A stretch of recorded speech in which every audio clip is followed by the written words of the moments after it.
Okay, again, I'd like to introduce myself. I'm Rick Rivera. I'm the EMEA sales manager for CADLink. Um, again, during the presentation, if you have any questions, instead of having a million questions bombarded, please email me, and I will respond to your emails as they come in. My email address is there listed at the bottom, rickr@cadlink.com. For those of you that are dealers that are on this webinar, you can certainly contact a regional sales manager with any questions that you have as well.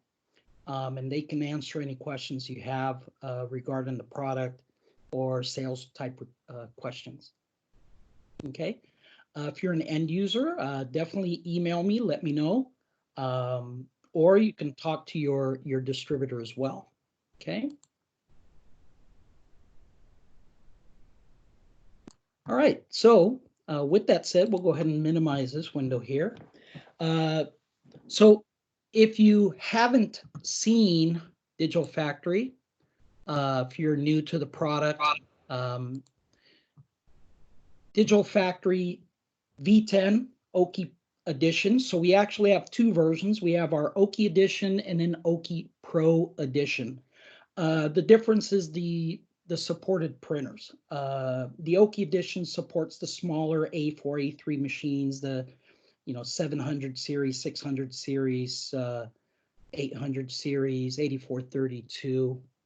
And then the Pro series supports everything in addition to the Pro 9000 series devices, as well as the Pro 1040 and 1050 label printers, which were just released.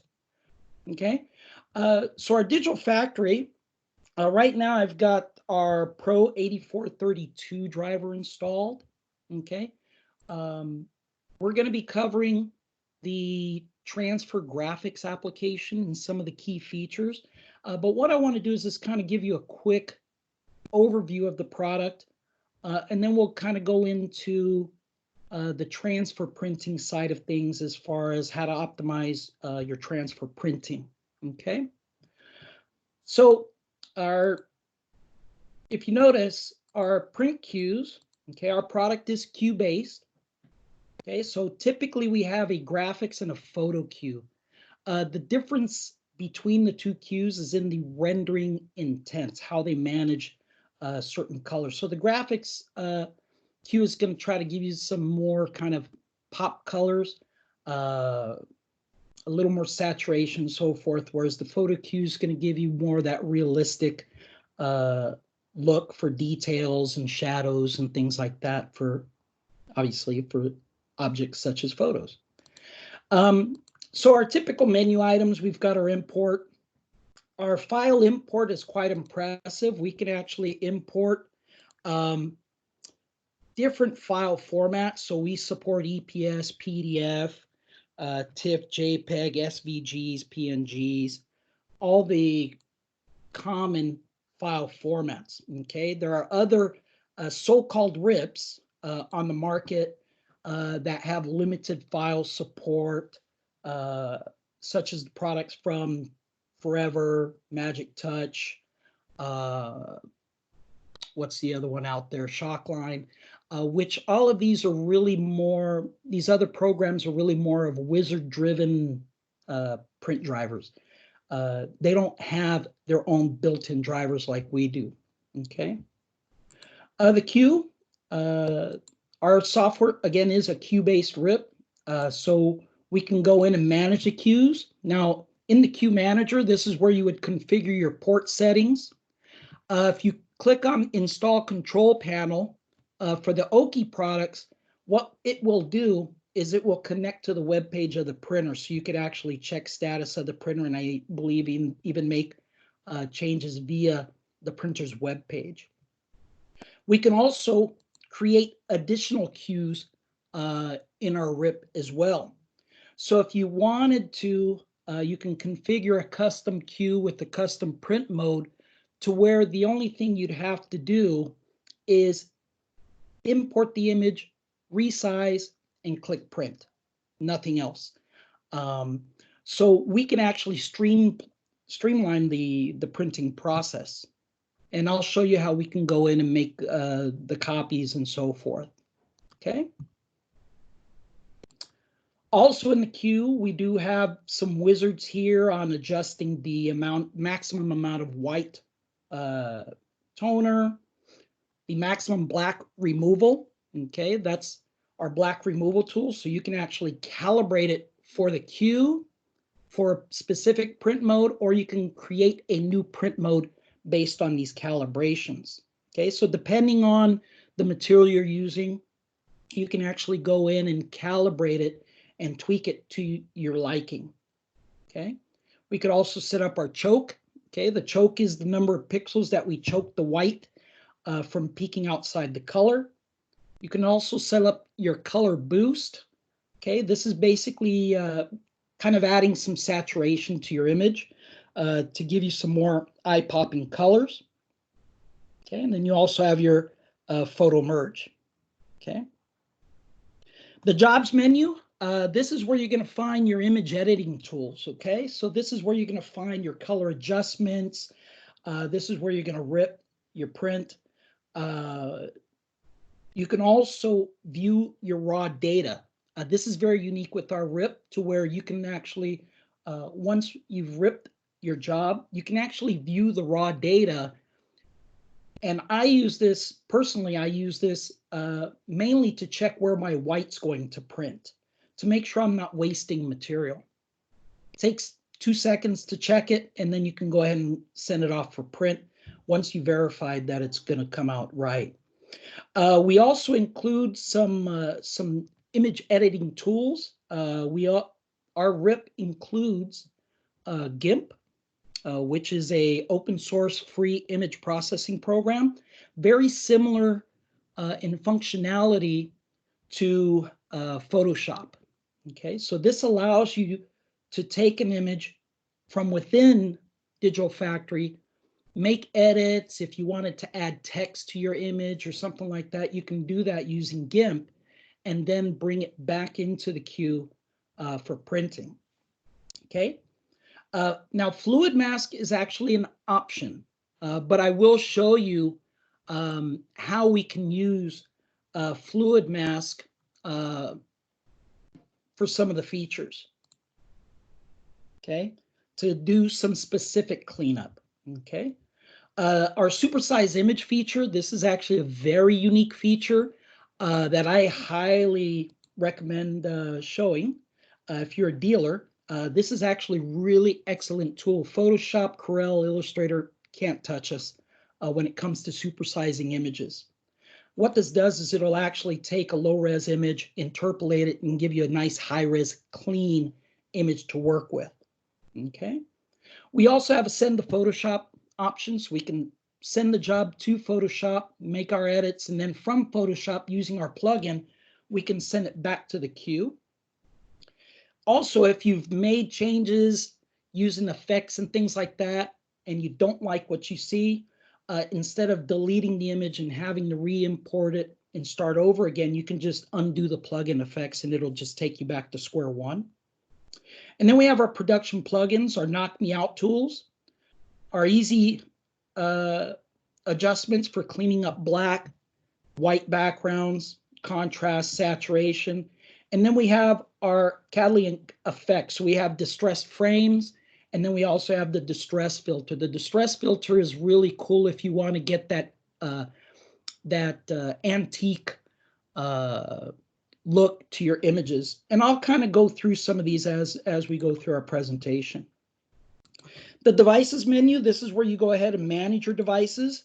Okay, if you need to check for an updated driver, this is where you'd go. You can check here on this icon here. It connects to our server, our driver server, looks for a new driver. If there's a new driver, it'll show up to the right of your current version. And then you just click on the update to update. It'll download it, extract it, and install it. Very simple, seamless to work with. Okay. We can also manage our print modes. Okay, so in here, Typically, what I recommend is not modifying the print modes that are already in the RIP. If you want to create a custom setting or a custom mode, I always recommend creating a copy first and then modifying it as you like. This way that if you make a mistake or you have a problem, you can always revert to the original one. You don't have to go and reload the driver to reload all of the print modes again. Okay. We can also manage our print media. Okay, so print media is good if you're doing some custom sizes. We have all the standard sizes that the Windows print driver for the OKI products have, but we also have custom sizes. Some of the unique sizes we have as well is, for instance, A4 and A4 long edge first, okay, landscape. If you're doing A4 size with an 8432 to save toner, you'd want to load it in the landscape mode to feed it through. That's actually going to use less drum, so it's going to use less consumables in the printing process. Okay, so we have those options in the software. Okay, so you could also manage your spot colors and spot plane. I won't go into details on those. Under the tools, this is where we can go into our options and we can set up kind of the default settings for our RIP. If you're using a computer that's got loads of memory on it, you can go into the RIP window here and you can set the system priority to the RIP. So if you notice that the RIP is kind of chugging along, not really moving as fast as it should, we can pretty much go ahead and allocate more memory to it by bumping the system priority up. Okay. Same thing with the processing. If you want to be able to process more jobs at a single time, we can crank this up. By default, it's at 3. I always crank my values up. And also your preview options. By default, it's set to medium, meaning that your preview window here will show the image at a lower resolution. Now, that doesn't mean it's going to print that way. It's just going to preview it that way. But again, if you've got a high enough video card, tons of memory on your laptop or PC, you can set that to very high to have a nice high image on the preview. So we'll go ahead and close that. Okay. The direct to port, this is typically used for troubleshooting purposes. But if you had a PRN file that was generated through the driver, you can go in here to direct to port and you can go direct to the printer to the port. And what that does is bypasses any print modes and things like that. We tend to use that more for troubleshooting purposes. Okay. We have the switch language to switch languages. We also have our barcode support for barcode printing. Okay. I won't be going through the barcode feature. That will be a later webinar. Okay. At any point that you need help with your software, okay, one of the unique things we've done with the newer version of our Digital Factory product is that we have this new product called Compass. Compass is now our user manual. Okay, so Compass would be used in place of an actual paper manual. Now, the advantage of this is that you can actually go through different options here. And if you notice, we also have videos for some of these items, okay? And a lot of these videos, all the videos are in English, and most of the videos are subtitled in other languages as well, such as Spanish, French, Italian, German, okay? So if you need help, this is the first place you want to look, okay? So we'll go ahead and close that out. All right, so we've kind of gone through the menus. Now we've got our workspace, okay? This area here is where you import your jobs, okay? To the right, this is our preview window. Now, if you notice, my preview window is set up to preview multiple pages. But if you like working with, one image at a time or one page at a time or one file at a time, we can go in and set that to single page. And there you have it. You only have the single page. Okay, so I can either do a view to fit or view to the width, and that'll show up on my screen. Okay. Down here in the lower left, this is where your reserved job. So once you've printed a job, this is where it will show up. So if I need to reprint this again, I can just simply drag and drop it there and send it for print again. Okay. The other option I have for this bottom area is my browse window. Okay. The browse window is going to let you go to your folder where you have, say, your image files. Okay. And from here, we can click and drag these into, okay, our production window here. Okay. So I'm going to go ahead and drag some of these jobs over into my queue. Okay. This is something you can't do with the products such as Forever, Magic Touch, the Space Control, or the Shockline product, or even Sun Angel product. So this is where we have that advantage, is the productivity. Okay. And then the lower right hand corner here is where you can specify your print mode. Okay. Your page size, duplicates. We can crop our image, set number of copies. We can also go into our color adjust window.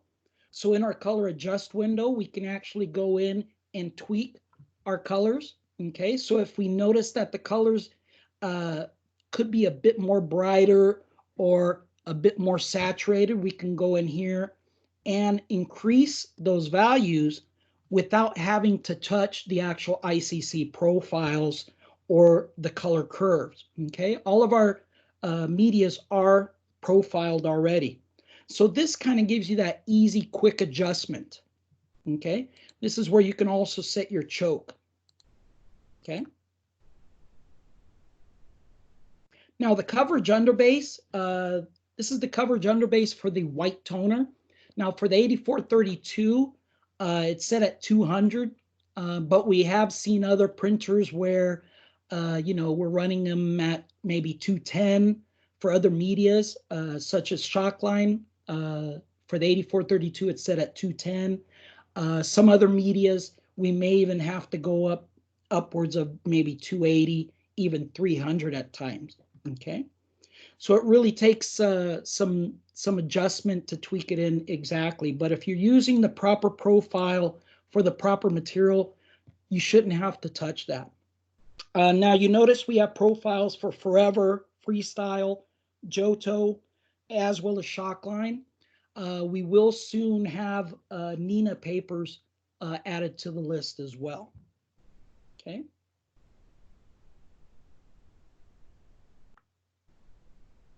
Okay, so with that said, we're going to go through here and show some of the tools that are used for transfer printing and show you how we operate those.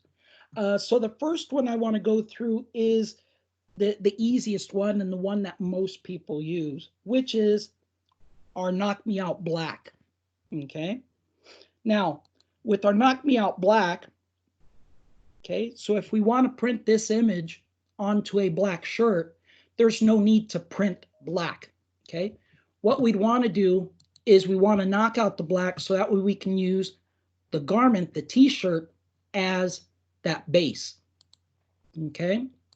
Now, the way we do that, we can do it two ways. We can do it automatically by configuring either the print mode or the queue for that, or if we import it into a queue that does not have it automatically knocked out, we can either go to the jobs menu, or we can right click on the image and go to our production plugins. Okay. Now, when we click on the Knock Me Out Black, it's going to automatically knock out the black. Okay. Now, the beauty is we can actually change the underbase. So we can make the image more opaque okay? But in doing so, you're going to lose some of uh, the color, okay? So in doing that, we would also need to do a color boost adjustment, and I can show you where we can do that, okay? Now, if you set this underbase value too high, what it does is it puts a lot of white underneath, and sometimes it will make the image a lot more kind of plasticky. Doesn't really give it a good feel. Okay, so this is something that you can play around with. Now, our default setting of 74 is quite good. Okay, now in this particular example, what it's going to do is it's going to knock out the black, but these background areas are going to basically become transparent. Okay, now when I go to print this, all the color and will print as an opaque image. Okay, it'll print opaque. And then the area that is transparent will fill with holes. And what that'll do is give you that nice blend into the t-shirt. Okay, now if I want to see where the white is going to print, I could click on show underbase. Okay, and this is where it's going to show me where my white is going to print. Now down here, you see that it kind of fades out to that gray, okay, which is the transparent areas, okay?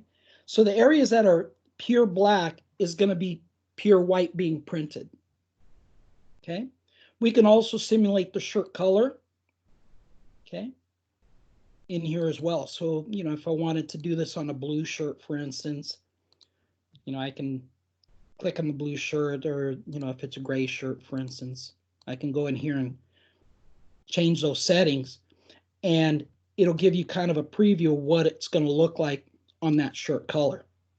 Okay, but typically this is going to be on a black. Now, if I go ahead and click OK, it's going to go ahead and edit that image.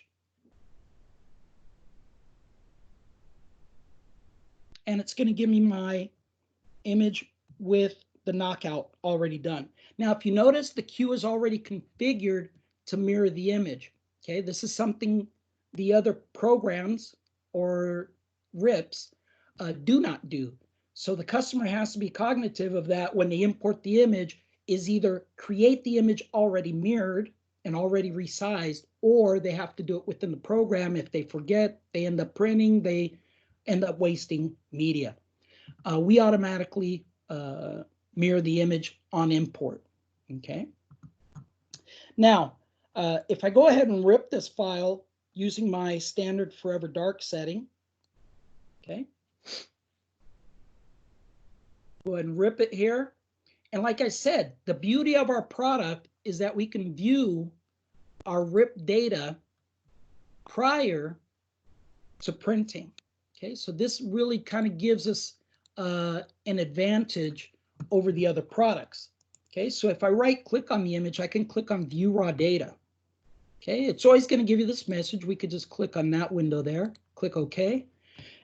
And we can actually preview, you know, where the holes are going to be placed, how they're going to be placed. And if you click on view all colors as black, it'll show you where your underbase is going to print. Me personally, okay, I personally use this view raw data to see where my white's going to print. So I always come in here real quick, do the view all as white, and make sure that it's going to print the way I want it to print. So if it looks good here, it's going to print good on your printer. Okay. So as you can tell in those gradients, we have our holes placed in here. Okay. Now we can customize the way the holes show up as well. Okay. What I'll do is go ahead and bring this image here a few more times and show you a couple of iterations of that image. Okay. So again, I'll go ahead and create the knockout using the same forever black setting.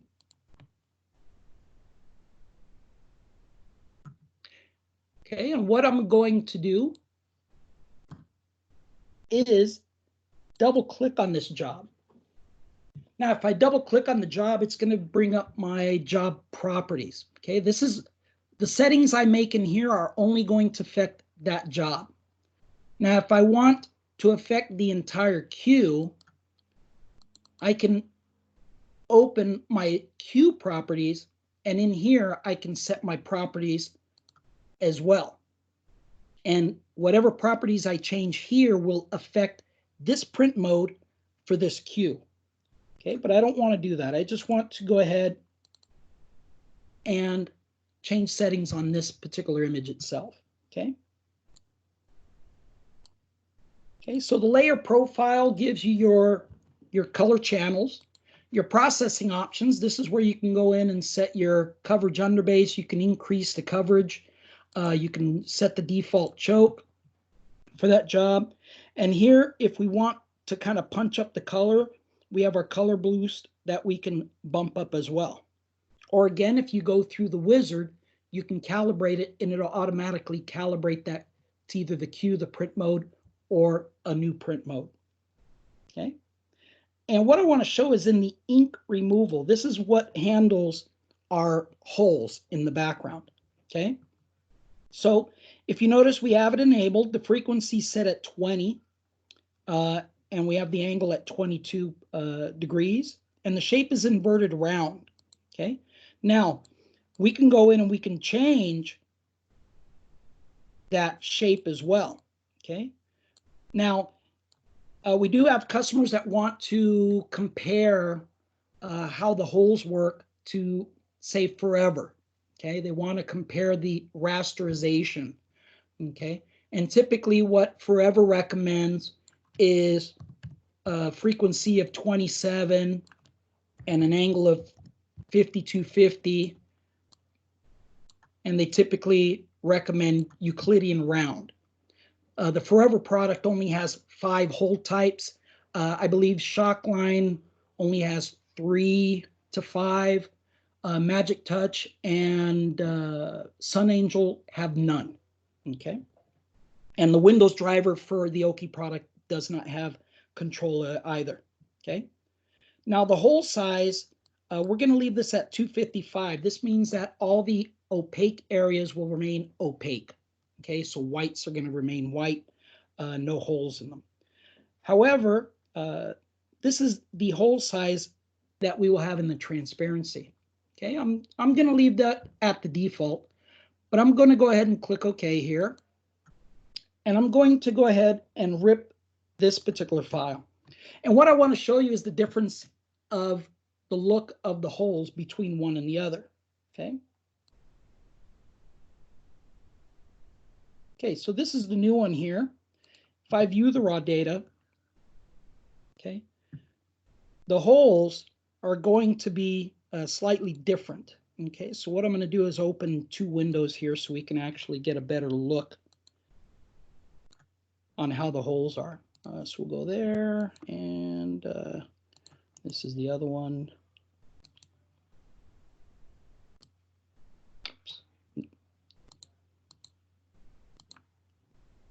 This one here, and we'll view the raw data on that one.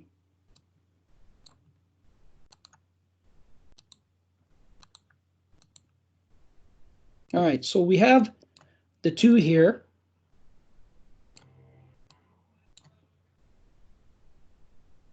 And want to try to get in the same area here.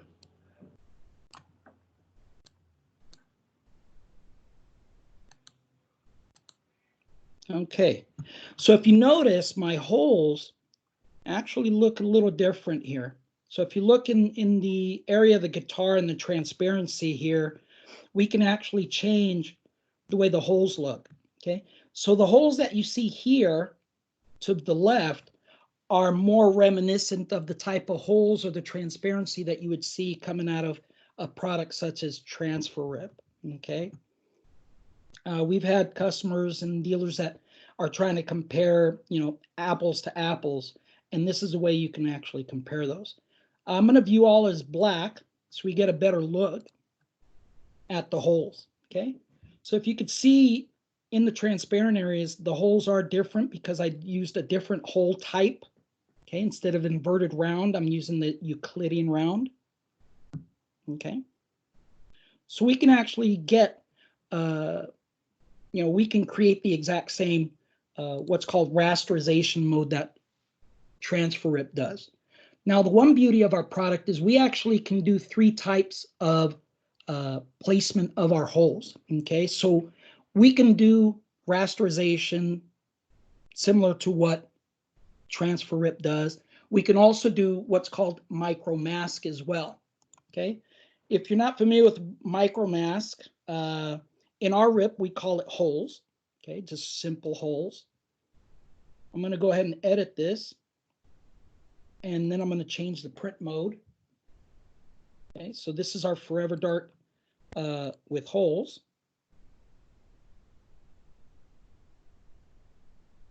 I'll go ahead and rip this. And if we go ahead and view the raw data, now this is going to give me holes throughout the entire image. Okay. Now, obviously, on an image that's got gradients or a photo or something like that, probably wouldn't use it, but on like a logo or something like that for a jersey, it's actually quite useful. You can actually set that up. And again, you can change your angle, your frequency, and the dot shape to get exactly what you want. Now, the beauty of that is you can create a new print mode based on that, and it's done deal. Okay, so that's something that I've done as well. Okay, now, once you've ripped the job, if you notice that, I made a mistake or I didn't want to use that print mode, instead of deleting the job and re-importing and reapplying everything, I can just simply right-click on it, click Open Page. And what this does is it removes the rip process from that job and allows you to go back and make modifications. So for instance, on this one here, I've opened it back up. If I undo the plugin effects, okay, this sets me back to square one. Okay, so this is very useful tool in our product. So we'll go ahead and undo the effects. Okay, and as you can see, I could process multiple jobs at one time. I don't have to do one file at a time, which is very time consuming. I could just load these up, modify everything, and then send them right to print and not wait. Okay, so I want to show you a couple of tools here that we can use for transfer printing. One of them is color replacement tool. This is very useful, especially if you're doing things like this where it's single color or a logo. It could be a single color or dual color, and you want to print this same image but different colors for different types of garments, for instance. Okay. Now, the color replacement is in our jobs menu. And what we could do is we could go to color replacement. Okay, so for instance, I want to take this image and I want to print it on a red shirt. Well, obviously, red on red's not going to go well. So what I want to do is change this color to something else, maybe blue. Okay, so what I do is I sample the color with my eyedropper tool here. And typically on the tolerance, I work anywhere between 5 and 10 on the tolerance, depending on the quality of the image. And then over here to the right, this is my input color. And over here, I'm going to change this. We'll do 100, and we'll do 70 and 70, for instance. Go and add that. Okay, and that's going to add my job color replacement. And then I'm going to go ahead and apply that. Okay, it's going to tell me if I want to preview it, I need to click on the color replacement preview button. So I could go ahead and click OK. And the color preview button is up here on top. Okay, If I click that, it's going to go ahead and process that with the settings I created, and it's going to give me that new color. I could then take this and go ahead and print it. Now, if I wanted to change that color again to something different, I can do it using color replacement. This is really useful, meaning that you don't have to, in Photoshop or any other program, create 5 different files with 5 different colors. I could just have the one image and change the color from within the product, okay? If I want to view the original, I can just click on the original and it'll show me my original image again, okay? The other tool we have is part of our knockout tool. I showed you the knock me black out, but we also have knock me color out, okay? So knock me color out is very useful for objects like this. For instance, if I wanted to print this image on a yellow shirt, I want to knock that yellow out, I could simply click on the yellow. I can adjust the underbase to clean it up a bit more, okay? If I click show underbase, this is going to show me where my white is going to print, okay? Now, if I wanted to print a yellow square on a blue shirt and have the blue showing through as the Adidas logo here, I could simply click on the blue of the Adidas logo. So if I click on the blue in here, okay, it's going to knock out the blue. Okay, it's going to knock out that blue only. And now if I look at my underbase, it's going to print the white square, but nothing here, which means that the shirt is going to show through that area. Okay, and in here you can do multiple colors. So if you had a multi-color, image, you can go in and take out multiple colors. But typically, you're just going to knock out 1, maybe 2 colors at the most with this tool. But again, you have that option to knock out more. Okay. So that's the knock me color out tool. Very useful. Okay. Now here's the fun one. This is the one I like to use. This is our supersize image. Okay. Again, from the jobs menu or right click, we can go to supersize image. Now this particular image is a low res image. And what happens is when you go to print that image, it's going to show up really kind of pixelated. So if you notice on the image here, as I zoom in, very pixelated, okay? And when you go to print that, it's going to print pixelated unless you put holes or something to kind of break it up. So if you want to get a good quality image, we can go ahead and supersize that image. Okay, so if I go ahead and say I want 300 dpi, click OK. Now you'll notice, especially here in the face and in the teeth, how much that's cleaned up. Cleans up very, very well. Okay. So if you notice some of the background here, especially on the wave, the edge of the wave, which will be on the edge of the shirt, okay, cleans up really well. Okay. Then if you click OK, it'll go ahead and apply that to the image. And before I get questions on it, no, you cannot export this image to be used elsewhere. I've had that question many times, is if I can use the supersize and then export that image to a different program or something. And the answer would be no. It can only be used within our RIP. Okay. Another feature we have is our tiling feature, our crop feature. So for instance, this particular image here, I want to crop, most of this blue out, and I want to crop out that text that's on the bottom there. Okay, so if I click on the crop tool, I can go ahead and just click and drag in the area that I want to crop.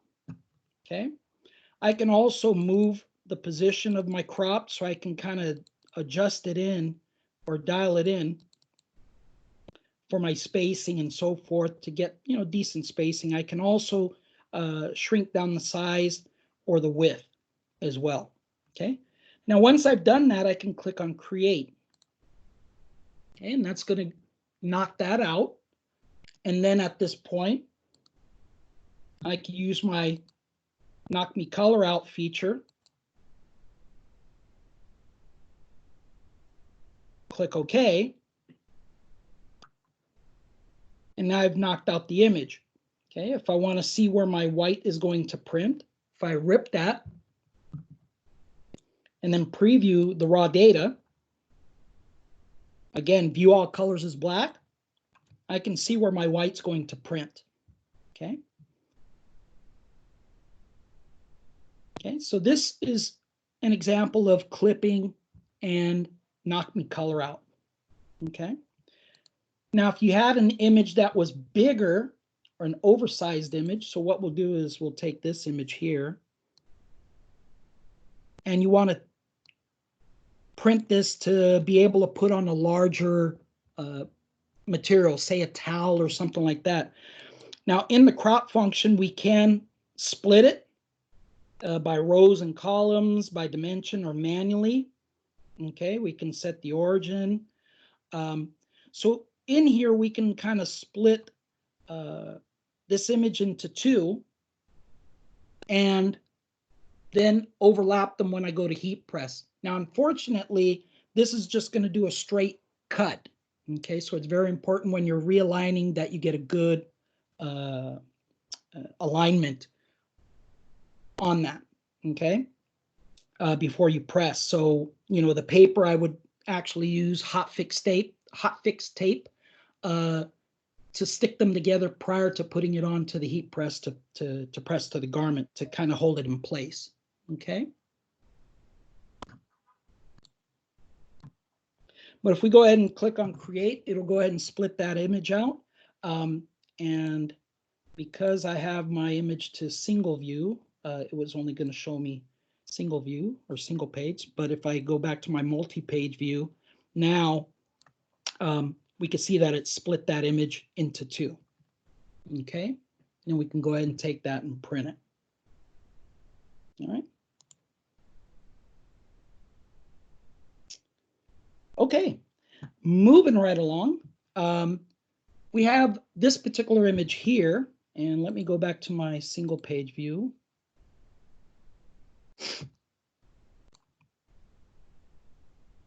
All right.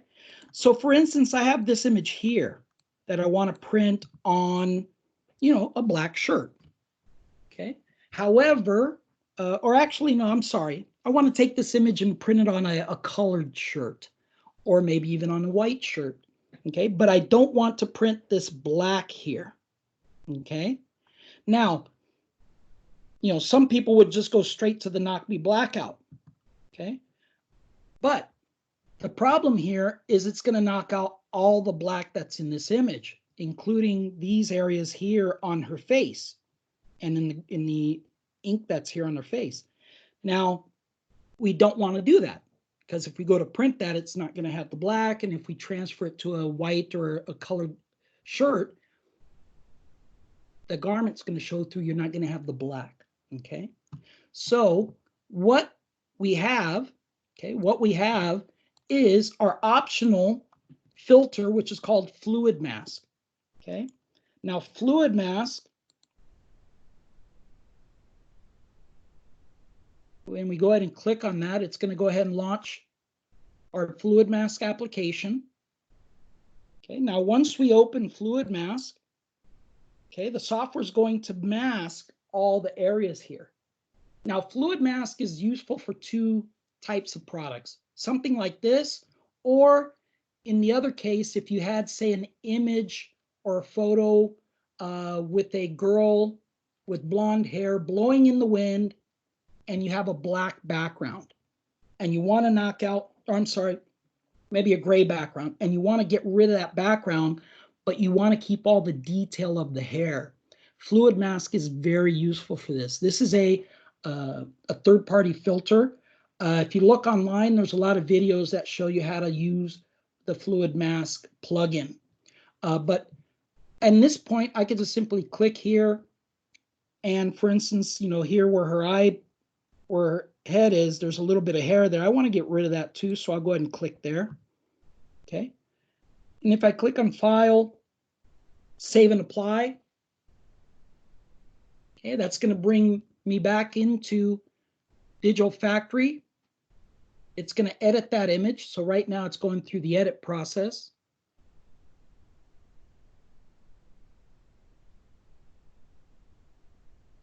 And once it's done, it will generate my new preview. There we go. And now we've got the white removed.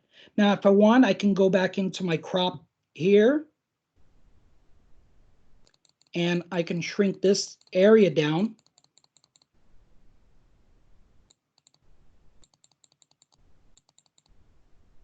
Okay, click create. And there you go. I've got my image ready to print. Okay. So that's our fluid mask. We also have the invert feature. So something like this, if we wanted to go ahead and invert it, we could invert this image.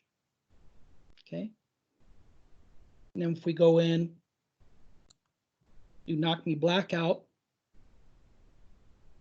this is going to show me my underbase, which is going to be the white that's going to print. Okay.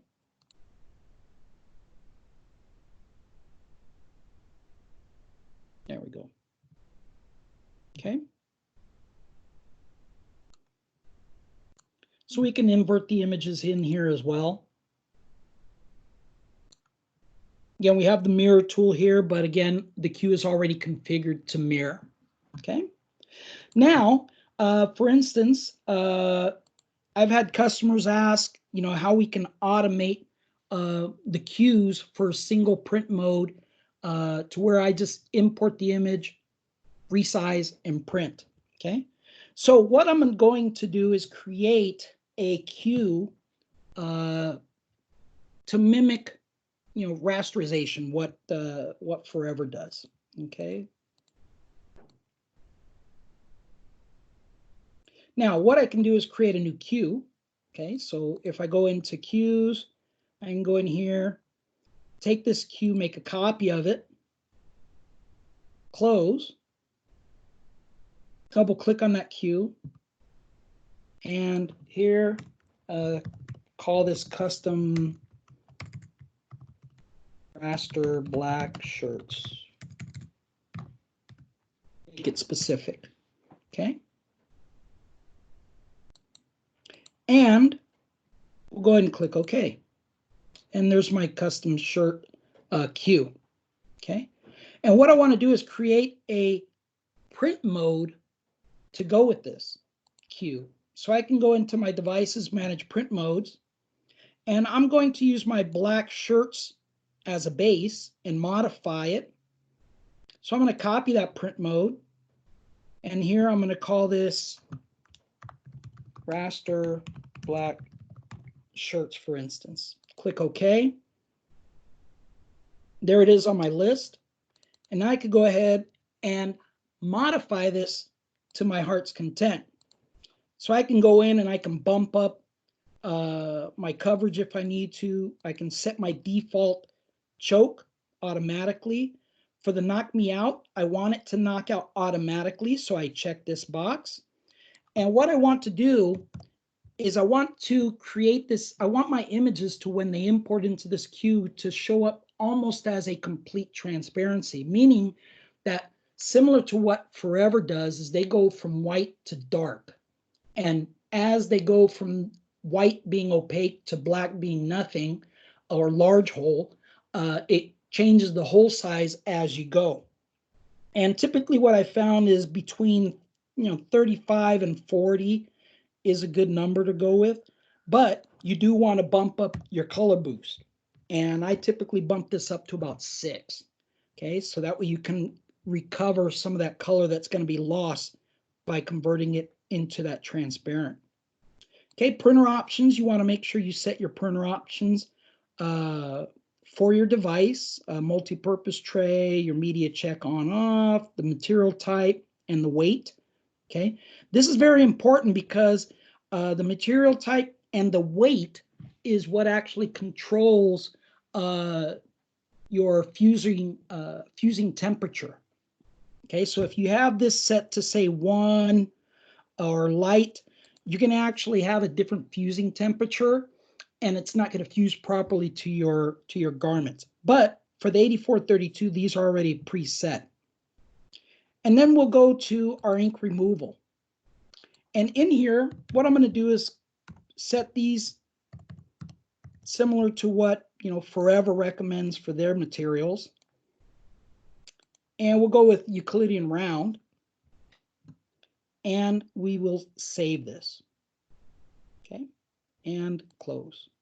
So now for this particular cue, I have this custom setting already configured for this print mode, and I can set my page size to whatever I want. I'll just stick with my A4 for now. Okay, and at this point, if I import my image, okay, it's going to automatically do my knockout, give me my color boost, and it's going to process with those whole settings that I selected. So if I go to rip this file and then view the raw data, I can view all colors as black. And if you notice, my image, basically the entire image is pretty much a transparency at this point. There's a couple of spots in here which will remain opaque, but for the most part, it's almost a transparent. However, the text that is white will remain opaque. And as I go to the darker areas, it will create the larger holes. Okay. So if you notice here, this is pretty much what Forever calls rasterization. This is what they call it. Okay. And our software can do it easily, no problem. And in fact, we have more capability than what the TransferRip product offers, as well as the other products on the market. Okay. Again, for this image as well, you can take a look at this one. So the areas that are white will be opaque. And the opaque areas are going to show up as a solid black when we view everything as black. Okay, so these areas here will have basically 100% white. And then as we go into the shadow areas, the holes get bigger as you flare out into the shirt. Okay. Let's see what other tools we have here to check. So I've showed you how to create a new cue. Very simple. Create the new print mode. And again, at this point, it's just a matter of customizing that cue the way you want. Okay. So if I go back to my cue setting here, my media setup and layout manager, layout jobs as they arrive, mirror job on import. We want it centered on the page. We have auto page layout, scaling if larger. So if the image is larger, it's going to scale down. You can scale always, meaning if it's a smaller image, it'll scale up to the page size. So you can actually customize this.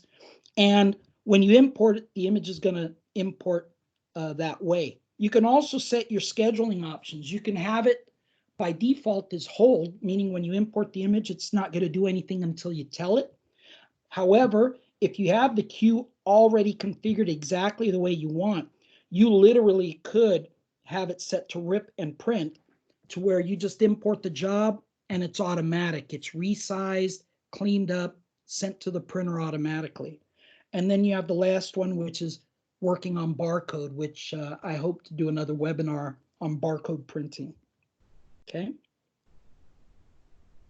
And there you have it, folks. That's pretty much all of the features for transfer printing. Okay. The tools that we use for transfer printing, as well as the customization of the cue, as well as a print mode to optimize your workflow. Again, at this point, because I have it configured, it's as easy as import, right? Easy as import, resize if I need to, and then print. And that's it. No other modification or anything that needs to be done. And there you have it. Again, if there are any questions, please email me at rickr@cadlink.com. I'm more than happy to answer your questions. If you are a dealer or reseller and have questions, you can send those questions to your regional sales manager, or you can send them to me. I can respond, and I'll CC your RSM on the response as well. And I just want to go ahead and thank everybody for joining us today. In the situation we're in, it's difficult to do these things on a regular basis, but now that we're in the situation, this is a great time to bone up on our expertise, on our knowledge of the product, to one, help the user produce better product, and for the reseller, give you guys a better knowledge of our product. And with that, I want to thank you and have a great day.